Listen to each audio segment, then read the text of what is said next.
গণঅভ্যুত্থানের সময় আমরা যেটা দেখেছি এই ঐক্যটা হচ্ছে কি আপনার একজন কমন এনিমি আছে, আপনার একজন কমন শত্রু আছে। সেটা হচ্ছে তখনকার প্রধানমন্ত্রী যিনি ছিলেন, যেই কর্তৃত্ববাদী শাসন যেটা এসেছিল সেটা ছিল আপনার কমন এনিমি। তো আপনি একটা কমন এনিমিকে উৎখাত করবার জন্য আপনারা সবাই মানে সকল রাজনৈতিক দল, শুধু রাজনৈতিক দলই তো না, এখানে হচ্ছে গিয়ে সিভিল সোসাইটি, শ্রেণী পেশার সকল মানুষ একসাথে হয়েছে।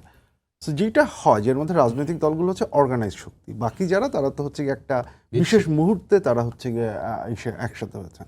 তো যখন এটা শেষ হয়ে গেল, যখন কমন এনিমি চলে গেল, তখন যাদের অর্গানাইজ করার সেই ক্যাপাসিটি নেই তারা এক জায়গায় একটু ধামাচাপা পড়ে গেলেন। আর যাদের অর্গানাইজ করার ক্যাপাসিটি আছে, পলিটিক্যাল পার্টিগুলো, তাদের যেহেতু কমন এনিমিটা ডিসঅ্যাপিয়ার করেছে, প্রত্যেকটা পলিটিক্যাল পার্টি তার যে নিজস্ব স্বার্থ, নিজস্ব ক্ষমতা আসে না, এটা কর্মসূচির কথা আমি বলছি না, আমি বলছি হচ্ছে কি এটা ইন্টারেস্ট, যেটা সেই ইন্টারেস্টটাকে প্রিজার্ভ করা। আমি ক্ষমতায় আসতে চাই, আমি আরো সামনে এসে চাই, এইটার জন্য এক্স্যাক্টলি আমার কি কি করতে হবে সেই জায়গাগুলোতে হচ্ছে গিয়ে ফোকাসটা। This is pretty normal. এটা পৃথিবীর সকল দেশে সকল জায়গাতেই এই ঘটনা ঘটেছে, বাংলাদেশেও একই ঘটনা ঘটেছে। বরং এই জিনিসটা টিকে থাকবে এইটা আশা করাটা এক ধরনের একটু নাইভ চিন্তা ভাবনা, এটা আসলে দুনিয়ার কোথাও হয় না। সো এইটার এরকম বিচ্ছিন্ন হয়ে যাওয়াটা খুব অস্বাভাবিক কিছু জিনিস ছিল না। এখন তারপর আপনি যে কথাটা বললেন যে জুলাইয়ের কৃতিত্ব দাবি করা, আমরা বলি সবার, হ্যাঁ, কিন্তু যেটা হচ্ছে যেটা আমি বললাম যে পলিটিক্যাল পার্টিগুলো যখন তার নিজস্ব ইন্টারেস্ট যেটা সেটা প্রিজার্ভ করার জন্য বা সেই উদ্দেশ্যে যখন কাজ করলো, জুলাই তখন essentially becomes a tool for doing that. এবং এই ক্ষেত্রে এটা আপনি কোনো একক রাজনৈতিক দলকে যে হচ্ছে গিয়ে দাবি করবেন, আমার মনে হয় না যে সেটা পরিপূর্ণভাবে দাবি করাটা হচ্ছে গিয়ে ঠিক হবে।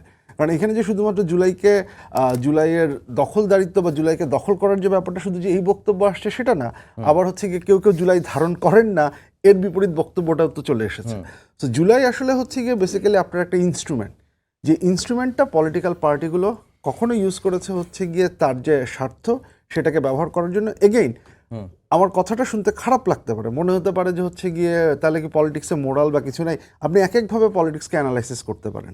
At the end of the day প্রত্যেকটা পলিটিক্যাল পার্টি একটা র্যাশনাল অ্যাক্টর, সে তার ইউটিলিটি ম্যাক্সিমাইজ করার চেষ্টা করবে। তার সেই ইউটিলিটি ম্যাক্সিমাইজের জায়গায় জুলাই যেভাবে পড়ে সেইভাবে হচ্ছে গিয়ে সে এটা করছে। আপনি যদি দেখেন এনসিপির জন্য জুলাই হচ্ছে বেসিক্যালি, সে তো বলছেই সে একটা মুভমেন্ট পার্টি, এই মুভমেন্ট থেকে উঠে আসা।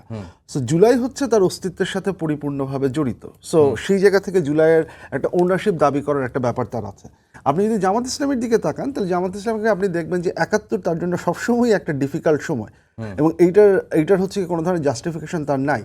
তো জামাতের দিক থেকে যেটা করার চেষ্টা হয়েছে যে আমি ২৪ দিয়ে এটাকে রিপ্লেস করতে পারি কিনা, বা ৭১ আমার যে ভূমিকা সেটাকে সরিয়ে রেখে ২৪-এর উপরে জোর দিলে সেটার হচ্ছে গিয়ে এক ধরনের কি বলবো আমি, যে অনুশোচনা বা ইসে হয় কিনা, সেই দিক থেকে এটাকে দখল করার একটা টেন্ডেন্সি এই জায়গাটাতে হচ্ছে গিয়েছিল।